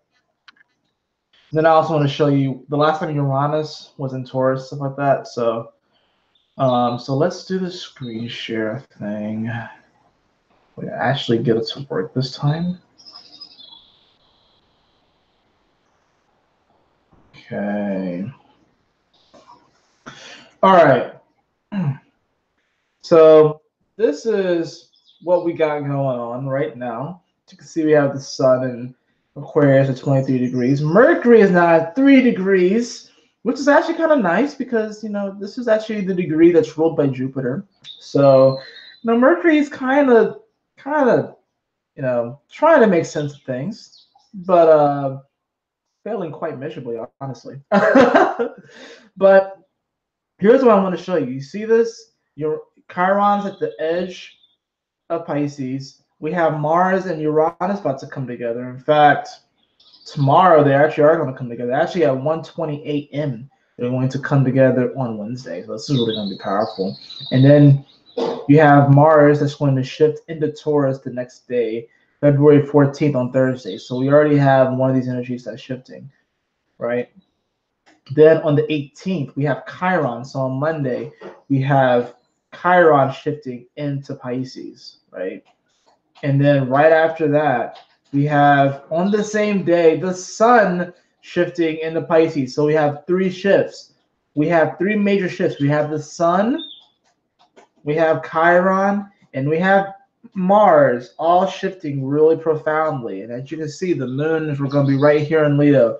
Now, I want to back this up again just so you can see really this whole moon thing and how it's going to move throughout. So, all right. So when it comes to these downloads and stuff like that, these major decisions, what we really were feeling is you gotta understand on Sunday, or you see Sunday right here, we were feeling the moon coming on top of Mars and Uranus, right? So as you move this forward throughout the day, the moon came on top of Mars, and then it came sandwiched right in between Mars and Uranus. So sometime in the afternoon, depending upon where you are in the world, it became sandwiched right here. A nice little sandwich. All of these energies are squaring the nodes, the north nodes in Cancer and the south nodes in Capricorn. So there is a lot of pressure right now. There's a lot of karma that's being worked through right now as far as this cardinal energy, how we direct and act, how we initiate things. That's cardinal energy, right? So as this moved forward, the moon then on Sunday evening shifted into Taurus. So then whenever the moon goes into Taurus, this is when our soul, a lot of things in our soul are beginning to come forth and manifest. And as you can see, when the moon made this shift, I'm gonna move this forward a couple hours just so you can see. All right, bam. The moon that is at 1 degree, and look what's also at 1 degree. Oh, Mercury. So there are gonna be some people that probably already jumped the gun, and based off of whatever facts they felt like they had and whatever logic they thought that they came to, which honestly, it kind of Mercury still has a bit of that energy of Aquarius because you gotta think of it like a comet trail. Think of it like a comet trail. Think that all these planets, even though Mercury is at 1 degree, it still has the comet trail of energy, right? That's still carrying with it. That's really important to remember. So it's still carrying a bit of this Aquarian influence right there, right? So yeah, you may have had some of the facts and knowledge of this, but Mercury is still in Pisces. You can't really make logic out of this. It's just really about believing in the magic. So the moon made a sextile to this energy. Actually, no, hold on, excuse me. A square. Oh, no, a sextile, excuse me, a sextile to this energy. So certainly an opportunity would present itself that would really speak to someone's heart, because this is one energy. Because one in numerology is ruled by the sun and is ruled by Leo energy, so it has to do with the heart. So an opportunity may have presented itself to you sometime Sunday evening, or maybe even a thought where you thought that you could really follow your heart in some aspects. But this has to do with a major decision, because the moon is coming off of Mars and Uranus, right? Mars, the planet of action. Uranus, the planet of connectivity and electricity, you know. And you, in many ways, need to connect this action with this electricity. And then when the moon comes into Taurus, Taurus is a manifesting machine. So, bam, your soul is going to start to manifest. So right now, all of our souls are manifesting. The moon is at 14 degrees of Taurus right now. So as you move this forward, the moon is going to come, it's going to trine all of this energy here. In fact, the moon, as we speak, is trining Saturn right now. It's 14 degrees trining Saturn. But look what also it's happening. It's actually sextiling Neptune. So whereas at the beginning of this transit, it was sextiling Mercury, now it's sextiling Neptune. So anybody who made a major life-altering decision when the moon was sextiling Mercury, where they kind of was impulsive and they jumped the gun, now they're kind of having to deal with this whole sextile with Neptune energy, which is really giving them a run for their money. It's not necessarily a bad thing, but it's also kind of, Neptune is really trolling these individuals right now on whether or not they believe that the decision that they made was a good one or not, right? So, but the moon is going to be trining Saturn. So in many ways, these people may actually find out that what they did was the right thing to do. They might find that out actually. So you move this forward, the moon, 20 degrees, and then coming into the bulk of Tuesday, it's going to make a trine to Pluto. So this is going to be interesting. The reason why this is interesting is because it's going to trine Pluto while it's at 22 degrees in the 0 solar minute. This is powerful because Pluto has not been at this degree in a long ass time. This is very new energy. This is very dynamic energy because 2 + 2 = 4. Look what else is at 4. We have right here, Mercury's at 4. So there's a harmonic of energy right there. Not only that, but the moon's trail, since it moves so fucking fast, is coming off the conjunction to Uranus, and Uranus rules the number 4 in numerology and astrology. It rules that number. So Tuesday is going to be a very Uranian sort of day where you're going to experience this weird sort of electromagnetic, almost an electromagnetic communicational like breakdown almost, but breakthrough at the same time. If you really believe in yourself, in your story, in your power to connect to source, and in the fact that you were never disconnected from source perspective in the first place. You were never damned. Okay? You were never damned to an eternity in hell. All right? You were never damned for that. So, anyways, you move this thing forward. The moon is we're going to get this first quarter square of the moon on Tuesday. The moon's being at 23, 24 degrees, going to square off to the sun. And then come the 13th, the moon's going to shift into Gemini, which is going to be kind of nice because the moon, while it's going to be squaring this Mercury would rather be in Gemini, and the moon doesn't mind being in Pisces. You just feel everything. So it's like Maya's going to be like, yo, I'm thinking this, I'm thinking that. None of this seems real. None of this seems logical. And the moon's going to be kind of telling, the moon's actually going to be a little bit more logical coming from the standpoint of being in Gemini, and is actually going to kind of school Mercury on what's really going on. and how to deal with all of these sensations and how to make sense of it. So whatever life-altering decision that you take, because we're all going to take some sort of life-altering decision over the next week and a half or so. But if you do it while the moon's in Gemini, like I said, it's not going to be as difficult as it. It's not going to be as difficult, but just know that you're going to be dealing with the square to Pisces energy. So it's going to be a little weird. It's going to be a little weird. And if you move this forward, you can see that the moon actually will trine the sun.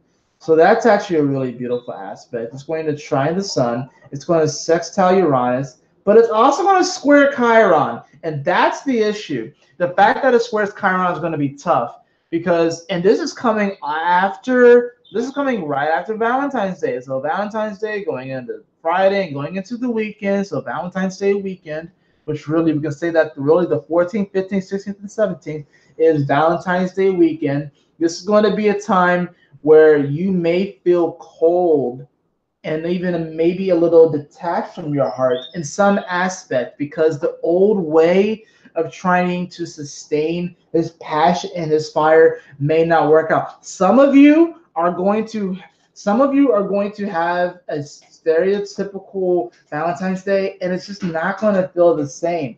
Some of you are going to experience your friends and you're going to see them sort of be like, yo, Valentine's Day this year, it just didn't really feel like Valentine's Day. And that's because they haven't really tapped into their passion. They haven't really tapped into their heart space. They fell for a belief that on this particular day, you have to celebrate these displays of affection and these displays of love. And it's not necessarily a bad thing. A happy Valentine's Day to everyone. Happy Valentine's Day.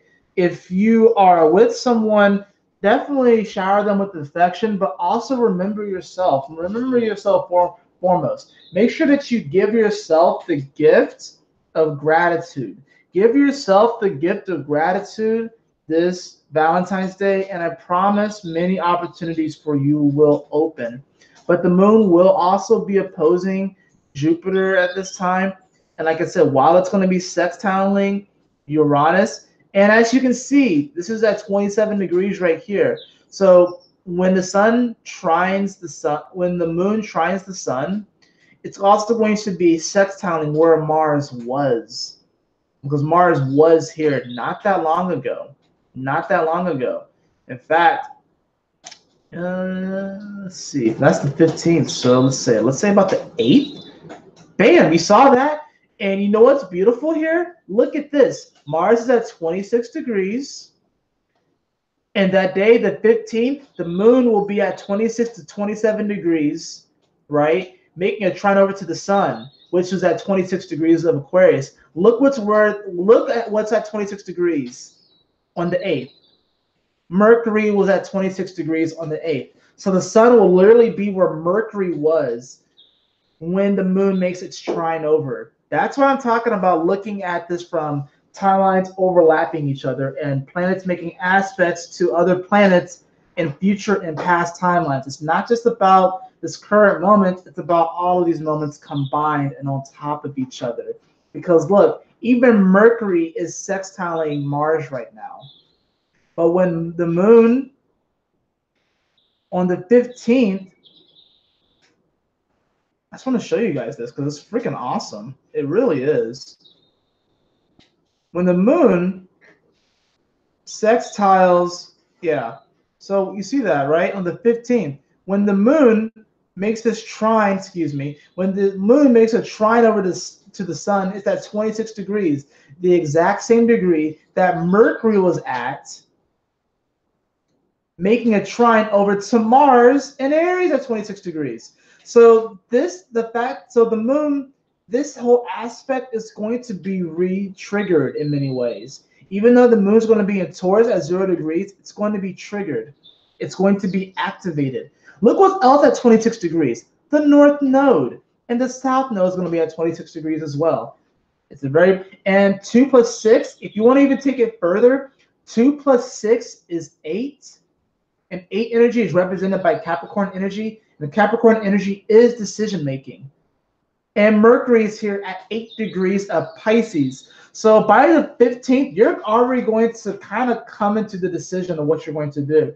Now it's about taking the action on what to do. That's why I said you really probably want to wait until the moon reaches Leo before jumping. That's just my personal opinion, anyways. Now, move this forward, and the moon is going to come, bam, into Cancer. The moon is going to sextile Mars. So this is going to be another another one of those moments where you're going to perhaps want to jump and take this opportunity and take this chance to move things forward. But do you really want to? Well, maybe not.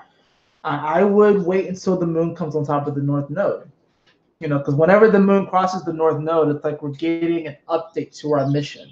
So move that forward. You can see that the moon is going to be opposing Venus and Saturn. In fact, at this particular point at 10 a.m. Eastern Standard Time on the 16th, the moon is going to be opposing 15 degrees, which is smack in between Saturn and Saturn and Venus. And which is even funnier, the moon is going to be trining Neptune at 15 degrees, which is sextiling the midpoint of Saturn and Venus. You can't make this stuff up, guys. So this is going to be one of those moments where it's like, it doesn't really look logical, and it looks like things are breaking down, and it looks like, Venus's Capricorn especially is like really being sort of obsessed with success and really, desiring success and like really trying to put things into action and really being like, it's like, the displays of affection, oh my gosh, this weekend are going to be so fucking hilarious. And when I say hilarious, I mean there are going to be some people that are really going to try and be stunting and really going to, and they're not really going to be doing it for their partner. They're going to be doing it for status. There's going to be some people this Valentine's Day weekend that are going to really try and show up and be like, look what I got my Valentine this week. And it's going to be like, then it's going to be ingenuine. I think it's going to be ingenuine. I don't think it's going to be really genuine. And this is not going for all people, but this is going for some people. This is going for some people. That's just really what I'm feeling, especially when the moon is going to oppose Pluto later on in the day. Move this forward, the 16th. The moon, bam, 11 p.m. is going to oppose. And it's going to come on top of, the South Node on the 17th, which is Sunday. And the North Node, excuse me. So when it comes on top of the North Node, it's going to begin to trine this energy. It's going to begin to square this energy. It's going to begin to quincunx this energy. But it's going to come into a point where it's like, well, all right, now that Venus has reached 15 degrees, it's now officially sextiling Neptune. Mercury and Neptune are coming together. They're within a 3-degree orb of each other. This is going to be sort of this moment where it's going to be like, okay, now that you're done kind of being zealous isn't the word, being overly peacocking. I'm actually going to use the peacock. After you've done kind of peacocking and like really being show-offy, what do you have to kind of show for it? Because sometimes we can peacock in our life, and peacocks are great. And that's not the only vibration that peacocks hold. But there's going to be this sort of peacocking energy to Thursday, Friday, and Saturday. And by the time that Sunday comes, especially when the moon opposes Pluto, it's going to be like putting an end to that bullshit. It's going to be like, okay, you're peacocking, but now it's going to be like, oh, now you're on the next level. So it's going to be a bunch of people trying to peacock on the next level, and they're going to be trying to use moves from the past level and from past situations, and they're not really going to work the same way. And it's almost going to be like this like huge reset. It's going to be like, okay, now what? Now that we have this huge reset and nobody can just stunt on each other like that, how do you really express that creativity? How do you really kind of show that you're progressing, whatever like that? This is really when it comes to getting into your heart. And that's what I mean when this moon comes into Leo. When the moon comes into Leo, it's going to, right before, it's going to quincunx the sun, which is the awkward stare from across the room. It's going to trine Chiron, and look where Chiron's in, 29 degrees, 58 solar minute. It's going to trine Chiron, and it's going to square Uranus. So this trine to Chiron is like this really deep, super magical healing of all of these timelines, all these past selves, all of these wounds, and then with the square, this is where the timelines come in, because the square is like, it's difficult, it's complications, but it's really all of these timelines really converging on themselves and coming together and being healed magically, because you have to take into consideration, look at this, the sun is at 28 degrees, Chiron is at 29, Uranus at 29.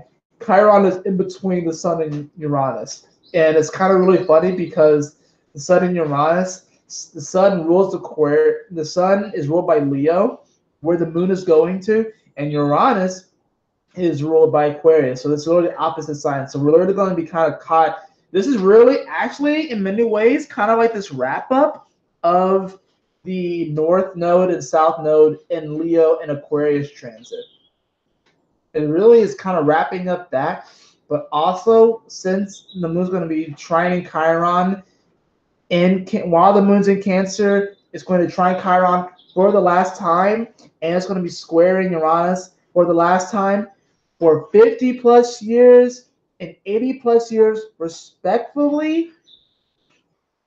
This is a major healing portal, and us overcoming a very deep subconscious challenge when it comes to who we are, what we're capable of, and what we're capable of achieving, regardless of any showy displays of what we can achieve.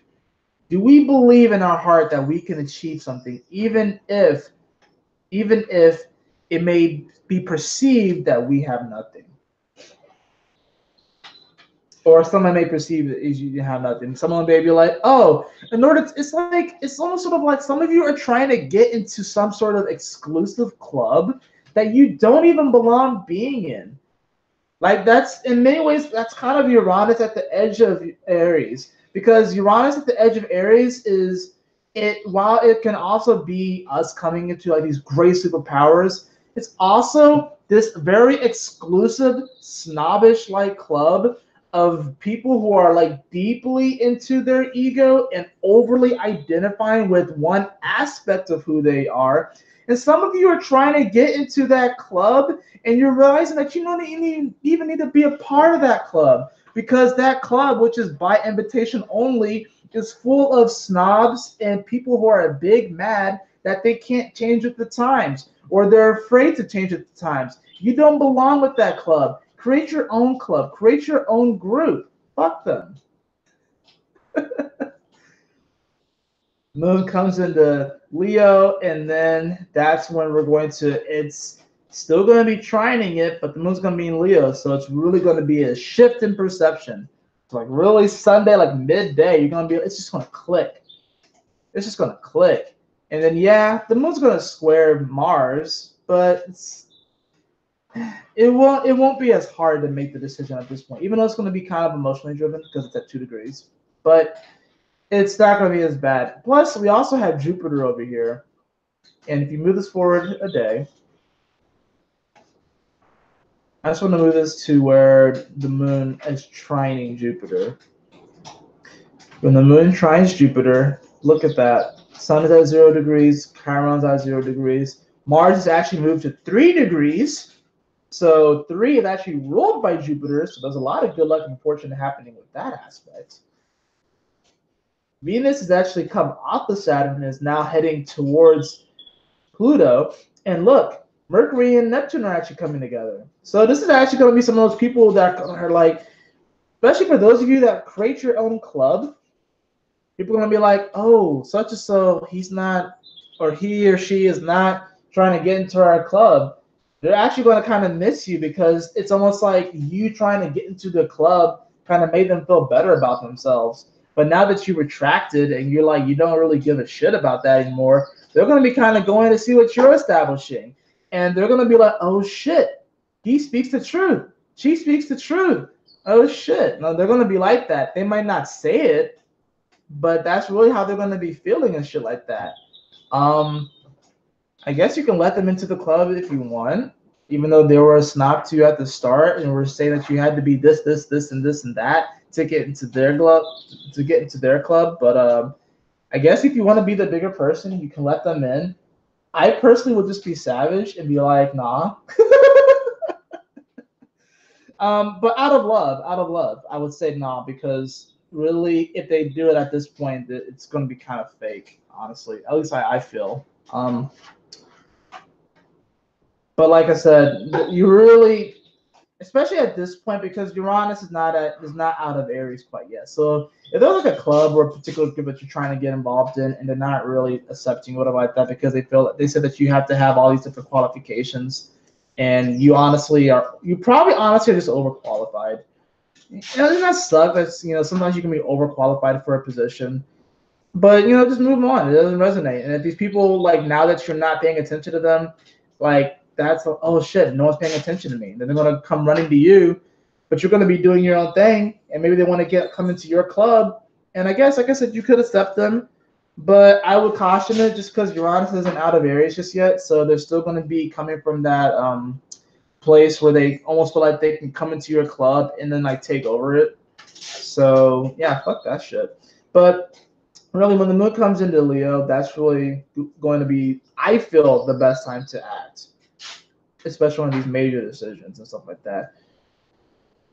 And Mercury, and you also have to consider that as soon as you do that, Mercury is going to come into shadow. So it's like, and Mercury, and by that time, the moon's going to be in Virgo. So it's like, Mercury's going to come into shadow. This, honestly, the rest of February and March is going to be really intense, anyways. So a lot of things are still up in the air. I'm just kind of giving you guys just sort of a heads up on there is definitely a very important decision that you're about to make in your life that's going to shift it forever. And that's okay. It can be scary, but that's honestly okay.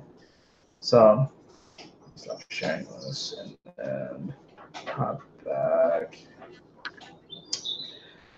Anyways, is anyone still watching after all that? I hope I kind of explained things decently well, but let's see. Man, Sunday was intense. My friend's son was like, "Oh, I'm so sorry to hear that, Sunshine. I am really sorry to hear that.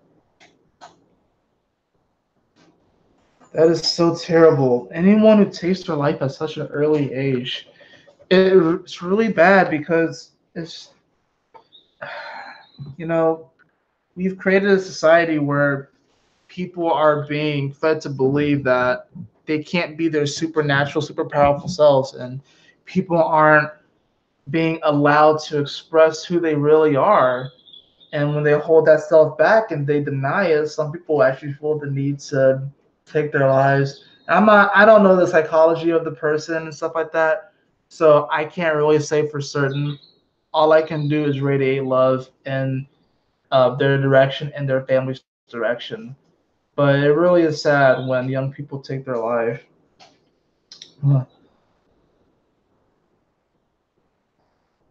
But that is kind of just the weekly breakdown. I didn't show you guys the other stuff. You know what? Here's what we'll do. I will show you the 1934, 1935 aspects with Uranus and stuff tomorrow, and also the 2034 aspect I was talking about. I'll show you guys that tomorrow with the celestial commitment ceremony, which is very powerful. And in fact, I just want to go ahead and give you a tidbit and a little bit of homework going into that. So if you want to go ahead and start working on it, you can. But for the celestial commitment ceremony, we are going to be integrating our superhero self.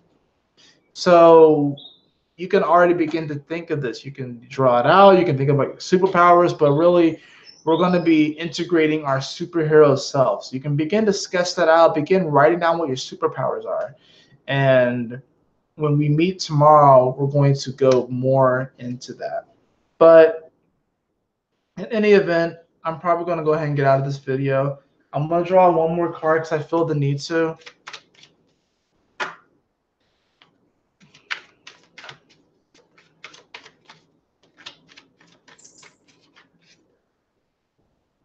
And let's all radiate love for Sunshine's friend who, let's just put our hands on our heart and radiate love for Sunshine Divine 304's friend and their family, because that's definitely tragic and we never really want to see that happen. Let's just radiate love in their direction. And radiate healing.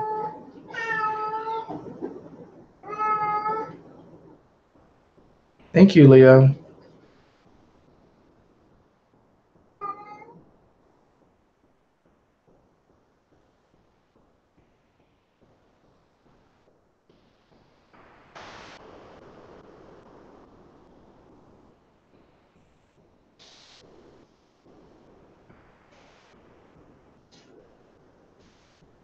'18 is so young, man.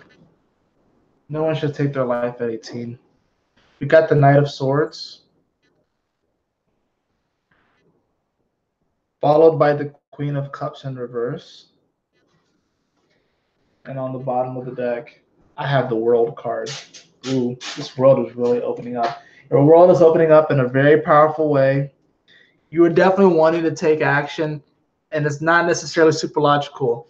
The Queen of Cups in reverse is saying that you have to allow yourself to feel your emotions in many ways. Some of you may not be allowing yourself to feel your emotions, but it's really saying that the world is going to open up. In many ways, what I see this is going to be kind of wild. Look at this. This is really what I'm seeing as this Knight of Swords and this Queen of Cups. I really see this as a premature baby being born, and the Queen of Cups kind of being taken surprised by it. That's what I see this as. It's a preemie being born into the world, a preemie being born into the world, and it's taking the Queen of Cups energy. This is water energy taking the mother by surprise. So what's happening is that there is going to be something that's manifesting in your life that is going to seemingly come into your life in your world premature. You're going to be giving birth to a new you, seemingly premature, but it's not actually premature. It's actually destined and ordained to happen the way that it's happening right now as it is. It's going to appear that way, but you do not want to let your fears of the way that it's coming and manifesting to hold you back from expressing the love that's in your heart. And we have the Queen of Wands here. And on the bottom, we also have the Six of Swords. So this is really about us leaving behind this old world, but us coming into this new powerful self. And I'm going to just draw one more card too. We have the Lovers again. So, yep. Happy Valentine's Day, guys. It's going to be a week to remember. It's going to be a very powerful, awesome week. But you're very welcome, Sunshine. You're very welcome. But I love you all so much. Be sure to join for the Celestial Commitment Ceremony. Also, my personal planet webinar is going to be a week from today, on the 19th, where I'm going to be talking about Mercury, Mars, and Venus. It is purchased off of my website. It's going to be a private event that I hold off of my YouTube, and I'll send you the link.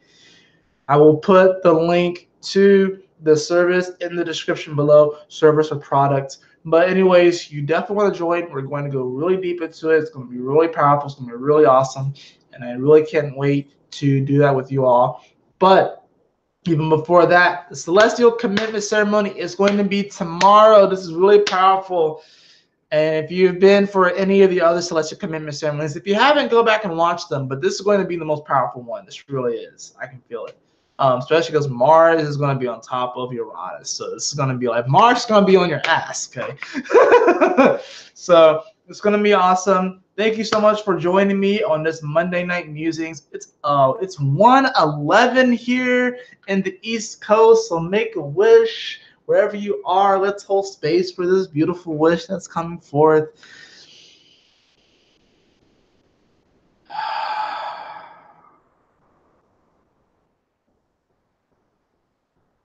All right.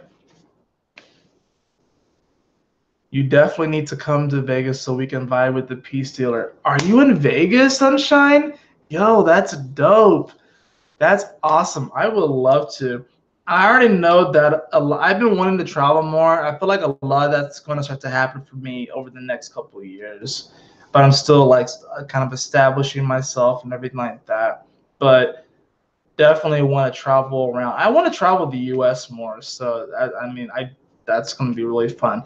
I actually am going to be on the Peace Dealer channel in March. So look out for that. That's going to be super fun. I'm really super excited.